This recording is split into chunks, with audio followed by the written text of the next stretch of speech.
For Don Draper and Peggy Olson, the search for contentment is ongoing and tied to the need to rectify the personal devastation they have experienced in their lives. They both yearn for love, fulfilment, and progression, both emotionally and professionally, as creatives within the advertising industry.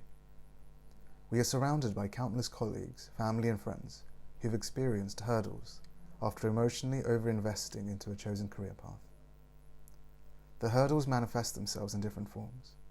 Perhaps they don't receive the promotion they wanted, or someone else receives professional favour over them. The pursuit of hard work as a form of happiness is tricky.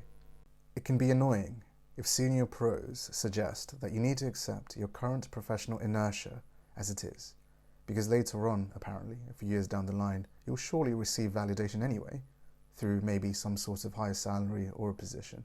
So who cares about what you're going through right now? Just deal with it.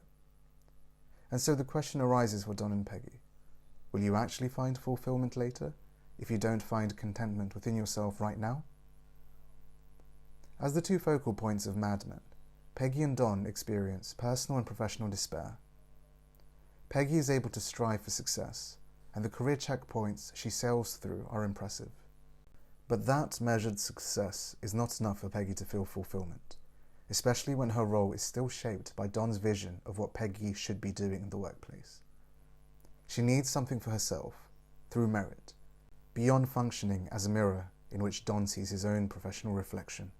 In an emotionally charged scene in Season 4, Episode 7 of Mad Men, entitled The Suitcase, Peggy confronts Don on the fact she has not received her just credit for formulating the idea for a commercial.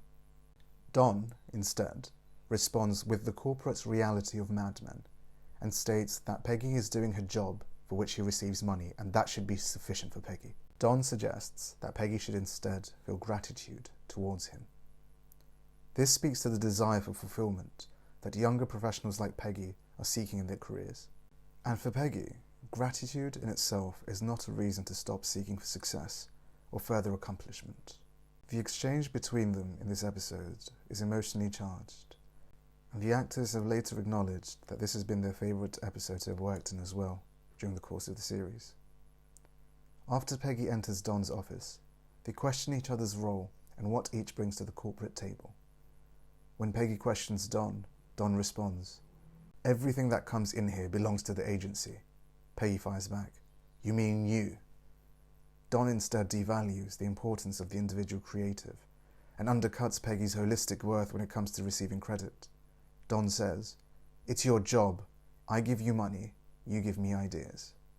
Peggy responds with the search for gratitude which underpins their relationship. "You never say thank you." Don only has one answer. "That's what the money is for." Career and love are seen as interchangeable metrics for Peggy and Don's measure of what fulfillment can or cannot be.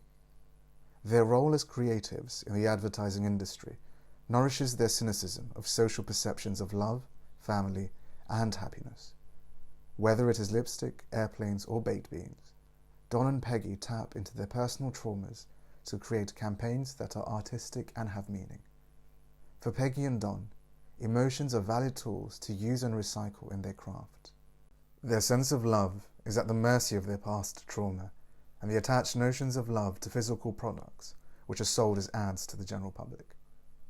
When Don Draper talks to Rachel Menken in Season 1 on the inadequacy of love, he sets out the thematic backdrop which underpins his destructive nihilism. Don says to Rachel, "The reason you haven't felt it is because it doesn't exist. What you call love was invented by guys like me to sell nylons." Don's cynicism is rooted in his perception on the futility of internal well-being. His personal trauma, seen through flashbacks, has emasculated his own perceptions on the worth of the individual. His difficulty in giving Peggy credit comes down to his own insecurity. Peggy, on the other hand, fights for her own professional self-worth. Accordingly, in this first step to finding fulfillment, Peggy has to undergo her own hero's journey by fighting for her own self-worth with Don and finding her own way in her own career.